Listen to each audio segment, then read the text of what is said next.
looking at a killer. Detectives take DNA and fingerprint samples from both Cameron and Whitney. But once it's run through the lab and compared to the DNA at the crime scene, detectives are surprised to learn it was, in fact, not a match. Are you sure? There's no DNA from Cameron or his wife that's at the crime scene that's on Mika. So now, they had to start from square one.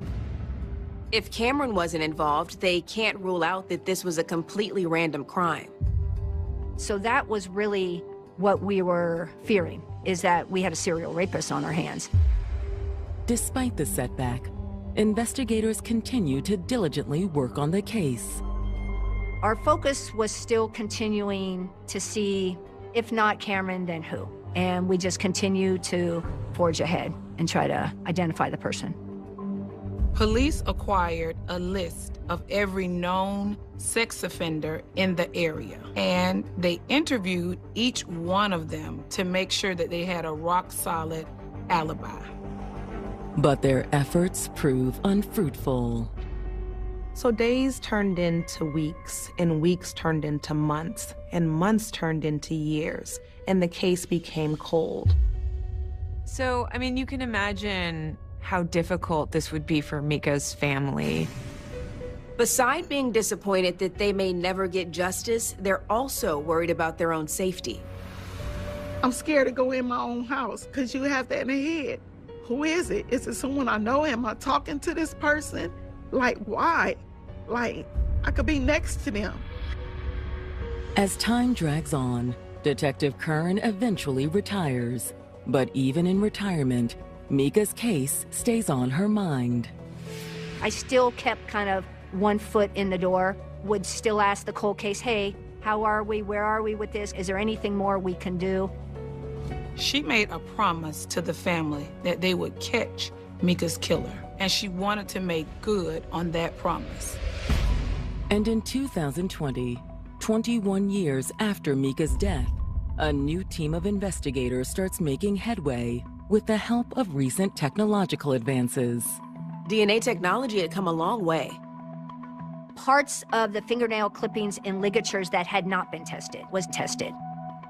The new team also takes a look at the shoelace that was wrapped around Mika's hand, and they're able to find DNA from that shoelace. That's also the DNA from a male donor. The question now is, who is the donor? Where did this DNA come from? To be perfectly transparent, throughout the whole 20 years, I believed it was Cameron.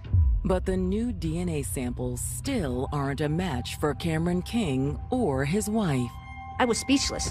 All roads led to Cameron, and yet it wasn't Cameron. You could have knocked me down with a feather, honestly. Like, I was taken aback, just shocked. One of the most shocking aspects of this case are the polygraph results, which is in contrast with the physical evidence. Even though the polygraph shows signs of deception, it's hard to argue with DNA evidence. Most people don't understand what it's like to be inside of a police room, be asked questions. It's very stressful. It's very unnerving. And it's quite possible the stress that Cameron was feeling in the interrogation room caused him to fail the polygraph test. But even though investigators have hit a wall with their prime suspect, they continue to push on.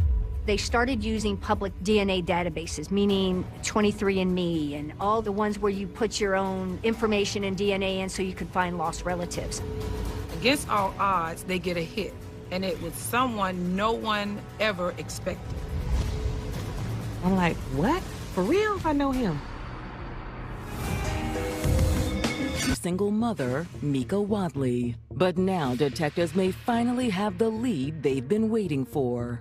So after 20 years with the advances in technologies, detectives decided to reopen this case and to test DNA with new measures. They started using public DNA databases, meaning 23andMe and all the ones where you put your own information and DNA in so you could find lost relatives. Against all odds, they get a hit, and it was someone no one ever expected. His name is Jerry Lee Henderson.